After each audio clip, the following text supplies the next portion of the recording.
ஆக்சுவலாக வந்து 10 நிமிடம் சொல்லியிருந்தாங்க. அப்போ என்கிட்ட 4 கவிதை இருந்தது. 7 நிமிடம் சொன்னால் 2 கவிதையாக அதை சுருக்கி கொண்டேன். இந்த அரங்கில் வந்து ஆண்களை விட பெண்கள் தான் அதிகமாக இருக்காங்க.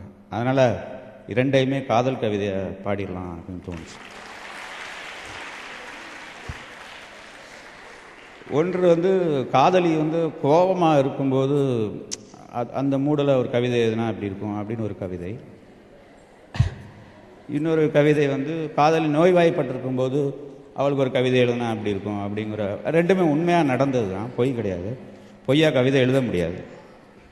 சரி, கவிதையை வாசிக்கிறேன். கடுஞ்சொல் கரையும் காதல், அதான் தலைப்பு. உன் புரியாத கோபத்தில் கூட நீ எப்படி உன் முகத்தை வைத்திருப்பாய் என யோசித்து பார்க்கிறேன்.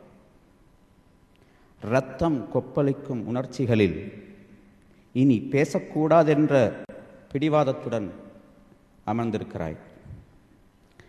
சில மணி நேரங்கள் பேசாமல் இருந்த உன்னால் பிறகு முடியாமல் நீயே என்னை அழைக்கின்றாய். உன் அழைப்பை ஏற்காத எண்ணில் மேலும் கடுஞ்சினம் கொள்கிறாய்.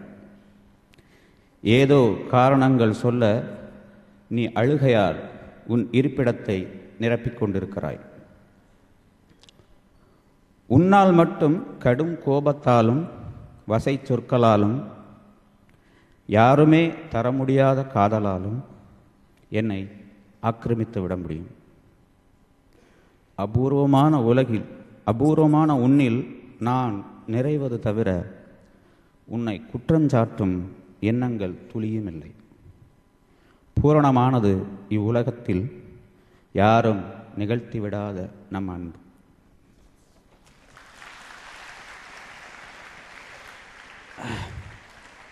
அடுத்த கவிதை. பிரிவால் மெலிந்தவள். கண்டுவிடாத தனிப்பெரும் இயக்கத்தில் உடல் நலிந்து போயிருக்கிறாய். அருகிருந்து ஒரு செவிலியைப் போல கவனித்து கொள்ள முடியவில்லை என துவண்டு போயிருக்கிறேன். நீருற்ற மறந்த ரோஜா செடி போல. தெரிந்த மருத்துவத்தை சொன்னதும் செய்வதாய் சொல்லி உற்சாகம் கொள்கிறாய். நோய் போய்விடும் என்ற நம்பிக்கை அளித்தபின் உன் குரலில் பெருகிய மகிழ்வினில் முகிழ்க்கிறேன். வெளிச்செல்ல முடியாத உன் கவலையை ஆழ்ந்த அன்பால் கரைக்கின்றேன். திருப்தி உற்றவளாய் நோய்மை நீங்கியதாய் ஆனந்த குரலெடுத்து பேச முயல்கிறாய். சுகவீனம் தீர பிரார்த்திக்கப் போவதாகச் சொல்ல தீவிரமான காதல் மொழியில் கொஞ்சுகிறாய். உரையாடல் முடிய பிரிந்த வழியில் வந்துவிட்ட இரவுக்குள் நித்திரையை தேடினேன். உன் கனவிலாவது அருகிருந்து பணிவிடை செய்யத்தான் என் பெண்ணே. நன்றி. கவிஞர் மீரா அவர்கள் அவருடைய முதல் தொகுப்பை வெளியிட்டதாக நான் குறிப்பிட்டேன். மீராவினுடைய மிக பேசப்படுகின்ற ஒரு காதல் கவிதை உண்டு.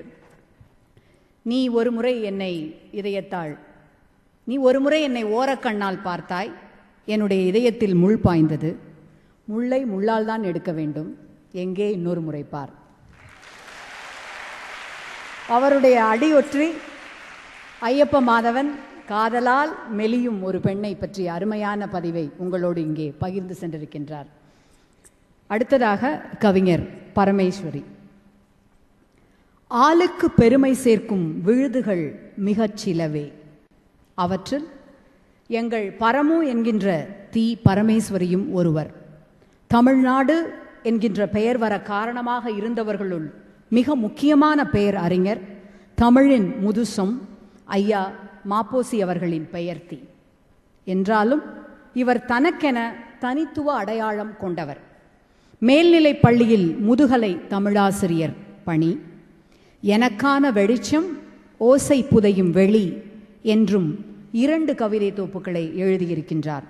மாப்போசியின் சிறுகதைகள், மாப்போசியின் சிலப்பதிகார உரை ஆகிய 2 நூல்களின் தொகுப்பாசிரியர். ஆன்மீகமும் அரசியலும், தமிழன் குரல், தமிழர் திருமணம் உள்ளிட்ட 10 நூல்களின் பதிப்பாசிரியர். மாப்போசியின் 4 நூல்களை பதிப்பித்து மறுபதிப்பு செய்து இந்த புத்தக கண்காட்சிக்கு கொண்டு வரவும் உழைத்து கொண்டிருக்கின்றார். மாப்போசியின் தமிழ் முரசு என்ற மாத இதழையும் செங்கோல் என்கின்ற வார இதழையும் தொகுக்கும் பணியில் ஈடுபட்டிருக்கின்றார். அத்தோடு அவருடைய கடிதங்களையும் தொகுத்து கொண்டிருக்கின்றார். சமூகம் வலைத்தளம் பெண் என்னும் தலைப்பில் அமைந்த கட்டுரை தொகுப்பும் ஒற்றை பொய்கை என்னும் தலைப்பில் வருகின்ற கவிதை நூலும் சாகித்ய அகாடமி விருது பெற்ற கொற்கை நாவலை முன்வைத்து பரதவர் வாழ்வியல் சார்ந்து பலர் எழுதிய கட்டுரைகளை தொகுத்து வருகின்ற ஒரு நூலும் இந்த வருட புத்தக கண்காட்சிக்கு இவருடைய பங்களிப்பாக வர இருக்கின்றது. பாவையர் மலர் என்னும் மாத இதழில் சொல்லால் அழியும் துயர் என்னும் தலைப்பில் கல்வி சார்ந்த ஒரு தொடர் ஒன்றையும் எழுதி வருகின்றார். பெண்ணே பேசு, தெரிக்கும் உன்னின் ஒரு சொல் பூமியை பிளக்கட்டும், உன்னின் ஒரு சொல்லை ஆண்மையின் இருள் பகுதியிலிருந்து சுரண்டி எடு. அப்பனோ ஆசானோ அருமை மகனோ, அப்பனோ ஆசானோ அருமை மகனோ, ஆணாய் மாறும் எவன் ஒருவனின் தோலுரித்த பச்சை இரத்தத்தின் வாசமாயிருக்கட்டும் உன் சொல். பூமியை பிளக்கும் தன் சொல்லை, தன் கவிதைகளை தர இங்கு வருமாறு தோழி பரமேஸ்வரியை அன்போடு அழைக்கின்றேன். டைம்ஸ் ஆஃப் இந்தியா நடத்தக்கூடிய இந்த இலக்கிய திருவிழாவில் பங்கேற்பதில் பெரும் மகிழ்ச்சி அடைகிறேன்.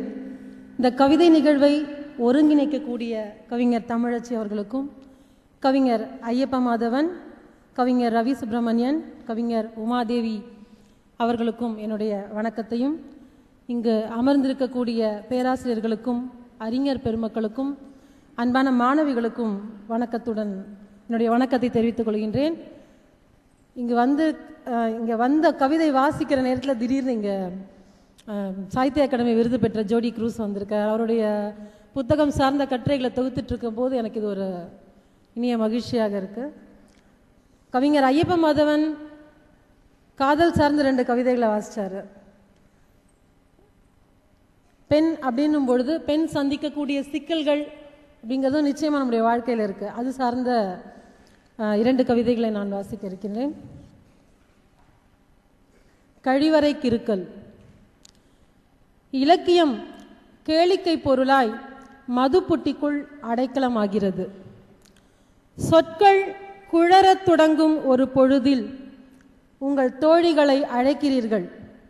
உங்களுடைய சொற்கள் குழறத் தொடங்கும் ஒரு பொழுதில் உங்கள் தோழிகளை அழைக்கிறீர்கள்.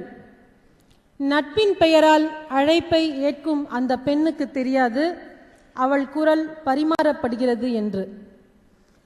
நட்பின் பெயரால் அழைப்பை ஏற்கும் அந்த பெண்ணுக்கு தெரியாது அவள் குரல் பரிமாறப்படுகிறது என்று.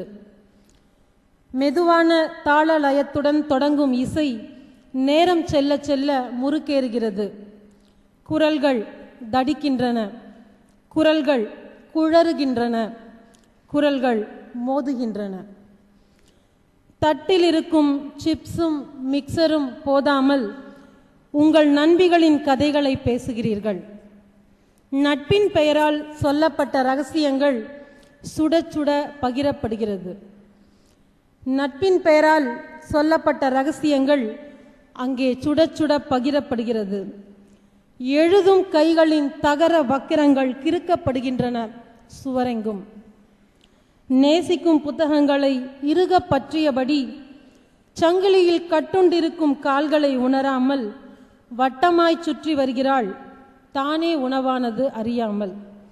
தான் நேசிக்கும் புத்தகங்களை இறுக பற்றியபடி சங்கிலியில் கட்டுண்டிருக்கும் கால்களை உணராமல் வட்டமாய் சுற்றி வருகிறாள் தானே உணவானது அறியாமல்.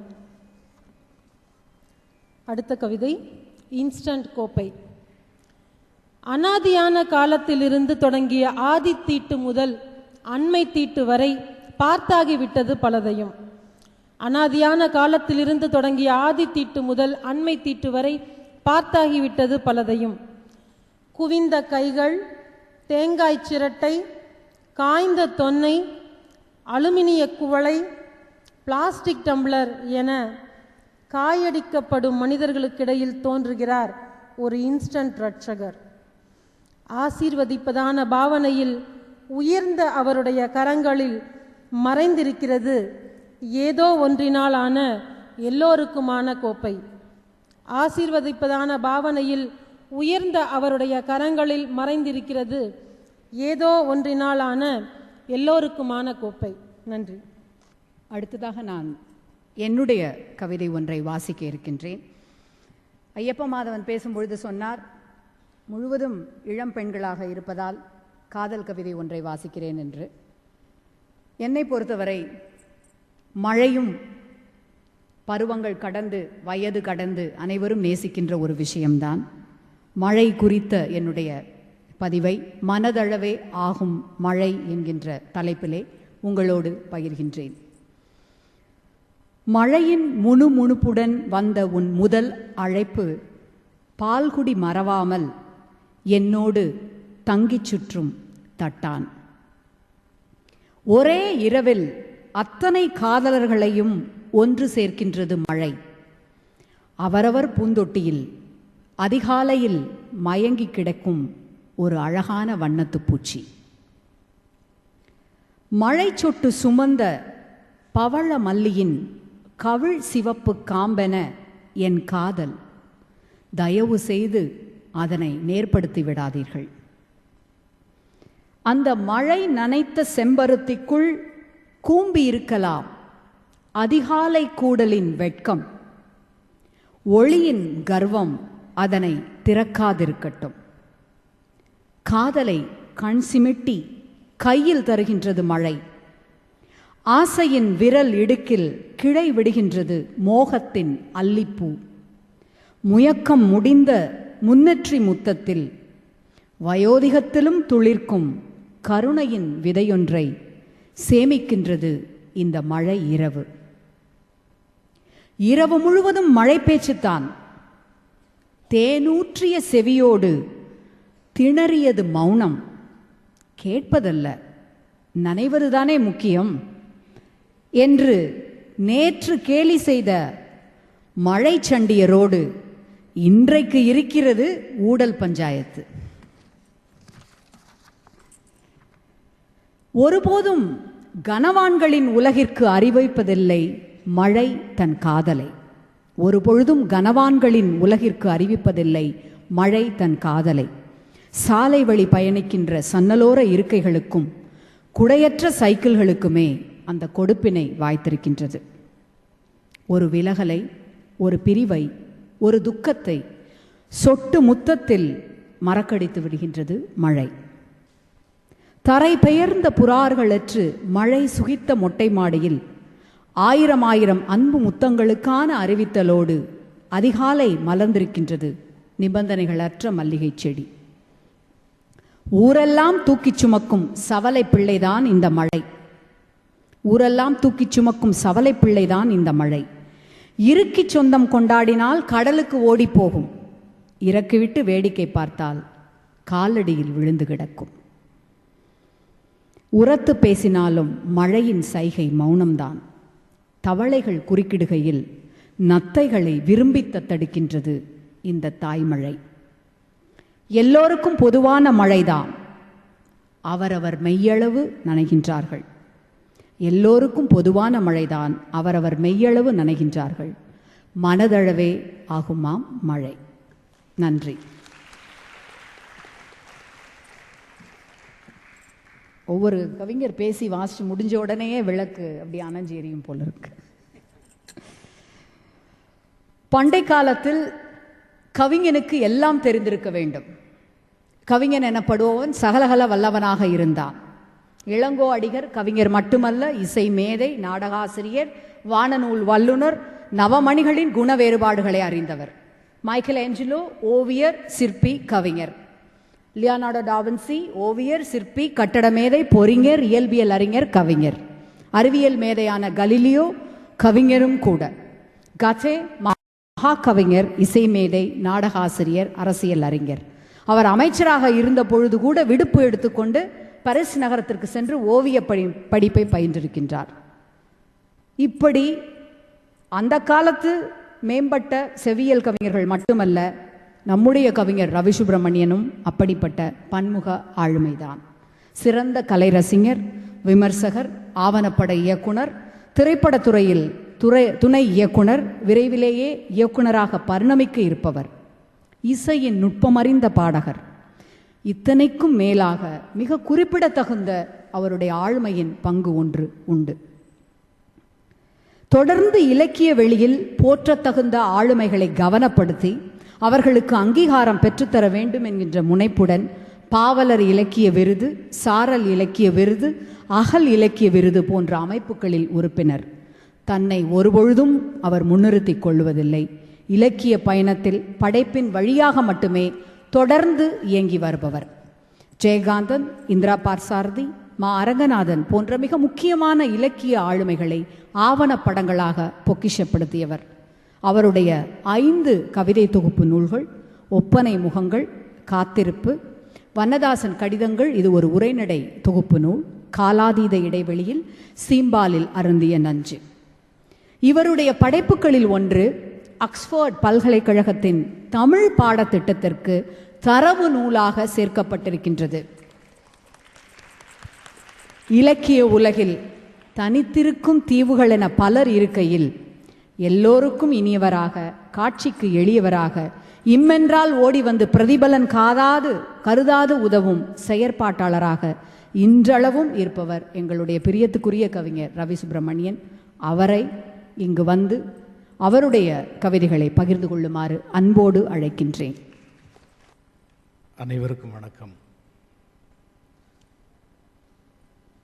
தமிழச்சி சொன்ன விஷயங்களுக்கு என்னை தகுதிப்படுத்திக் கொள்ள முயல்கிறேன். 2 கவிதைகள், ஐயப்ப மாதவன் கவிதையும் தமிழச்சி சொன்ன மழையையும் இணைத்து 2 கவிதைகளையும் உங்கள் முன் பாட இருக்கிறேன்.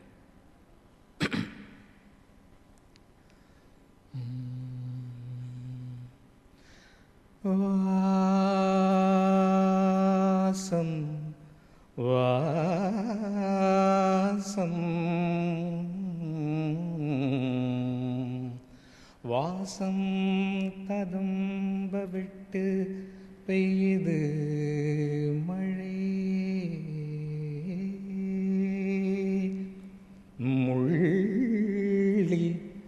முள்ளில் சிக்கிய வண்ணத்து பூச்சி சடசடத்து உதிர்க்கிறது ஞாபக வர்ணங்களை. உடம்புலுக்கு நீருதரும் காகங்கள், உடம்புலுக்கு நீருதரும் காகங்கள், விழுக்கென்று பறக்கின்ற வௌவால், மழைக்கு ஒதுங்கிய வெள்ளாடுகள், அதே குளிர் அதே காற்று, நீதான் நீதான் இல்லை. ஏதேதோ ஏதேதோ நேசிக்க கற்றுத்தந்த நேசிகையே, இதோ வானத்தை பிரிந்த மழை வந்து சொல்லுது ஆறுதல். சப் சப் என்ன டொப் டொப் என்ன, சப் சப் என்ன டொப் டொப் என்ன, உனக்கு இந்த மழை அங்கேதும் சொல்லுதா இந்நேரம். வாசம் வாசம் ததும்ப விட்டு பெய்து மழை மழை மழை.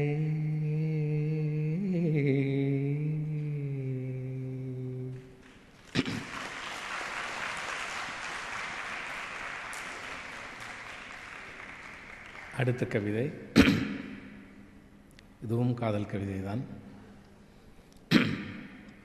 அந்தி மறைந்த நேரம்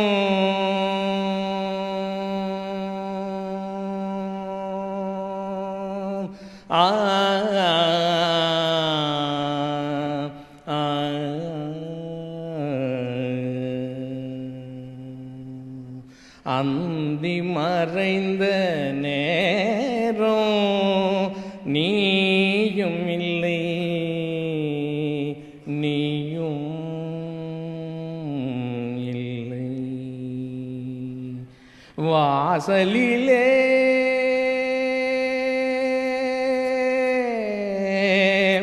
காத்திருந்தேன் நெடுநேரம்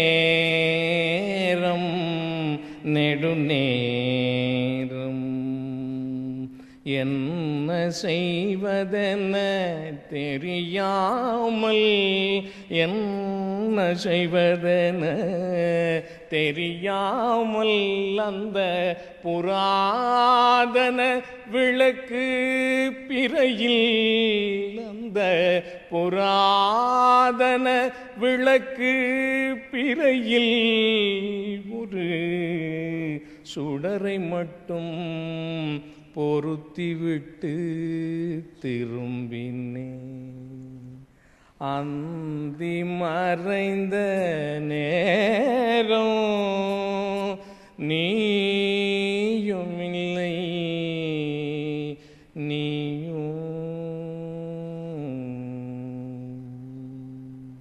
நன்றி, வணக்கம். கவிதை மொழிக்கு ஆடை கட்டி விடுகின்றது, இசையோ அதற்கு இறக்கை கட்டி விடுகிறது என்பார்கள். ரவியினுடைய இந்த பாடலுக்கு பின்பாக பேசுவது என்பது அவசியமில்லாதது. இருந்தாலும் நிகழ்ச்சியின் நிறைவு பகுதியாக சில வார்த்தைகள் சொல்லி இந்த வாசிப்பு அரங்கத்தினை நிறைவு செய்ய விரும்புகின்றேன்.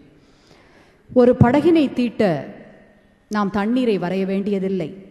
ஒரு புன்னகையை தீட்ட நாம் ஒரு முகத்தினை தீட்ட தேவையில்லை. ஒரு மலர்வினை தீட்ட நாம் ஒரு மலரை தீட்ட வேண்டியதில்லை. கவிஞர்களை அறிந்து கொள்ளவும் கவியரங்கம் தேவையில்லை. ஆனால் கவிதைகள் போதுமானவைதான். ஆனால் இப்படியாகப்பட்ட கவிஞர்கள் தமிழின் இலக்கிய வெளியில் சமகாலத்திய கவிதை தடத்தில் இயங்கிக் கொண்டிருக்கிறார்கள் என்பதை நீங்கள் அறிந்து கொள்ளும் வண்ணமே இந்த நிகழ்ச்சி ஒழுங்கு செய்யப்பட்டது. சக மனிதனை வாசிப்பதே சாத்தியப்படவில்லை என்றால் சக பயணியின் பங்களிப்பை எப்படி வாசித்தல் சாத்தியப்படும்? கவிஞன் பழையவற்றுடன் பூணும் உறவே மரபு. அதே சமயம் அந்த மரபின் முட்டுச்சந்திலே விலகி வந்து சமகாலத்திய நவீனத்துவ பிரச்சனைகளுக்கு காது கொடுப்பவனே உண்மை கவிஞன். மரபு என்றால் இலக்கணம் அல்ல, மரபு அனுபவத்தோடு சார்ந்து நிற்கின்றது. பழமையோடு பூண்ட உறவில் தன் அடையாளங்களை பிறப்பிப்பதுதான் படைப்பு. பாதையில் பார்த்து நடந்து வந்து அதன் குருட்டு முனையில் வெட்டிவிட்டதை மரபு. அப்படி பார்க்கும் பொழுது தமிழுக்கென்று 3000 ஆண்டுகள் பாரம்பரியம் மிக்க, உலகின் எல்லா இலக்கியத்திலும் பார்க்க கவிதை இலக்கணம் என்கின்ற ஒன்றை உடைய நம்முடைய தமிழ் மொழியின் மிக தொன்மை சார்ந்த செவ்வியல் கவிதை மரபிலே இன்றைக்கு தொன்று தொட்டு அந்த நீட்சியாக வலம் வந்து கொண்டிருக்கின்ற இந்த கவிஞர்களோடு இந்த மேடையை பகிர்ந்து கொண்டது எனக்கு பெரும் மகிழ்ச்சி. அவர்களுடைய சில கவிதை வரிகளையாவது உங்களுடைய இன்றைய இரவின் கனவுகள் நிறைக்கும் என்று நான் நம்புகின்றேன். நன்றி, வணக்கம். கவிஞர்களே, செவிக்கு விருந்தளித்து சிந்தித்து வைத்ததற்கு மிக்க நன்றி. I invite Mrs. Nalini Olivanan to give away a token of appreciation to the moderator, Tamizhchi Thangapandiyan.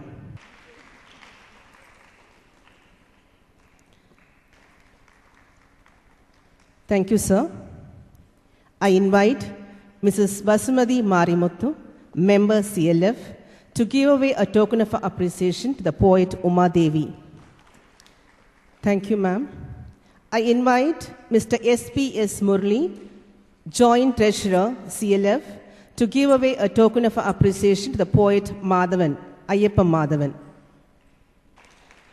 Thank you, sir. I invite Mr. Kanapati, member CLF, to give away a token of appreciation to Parameswari.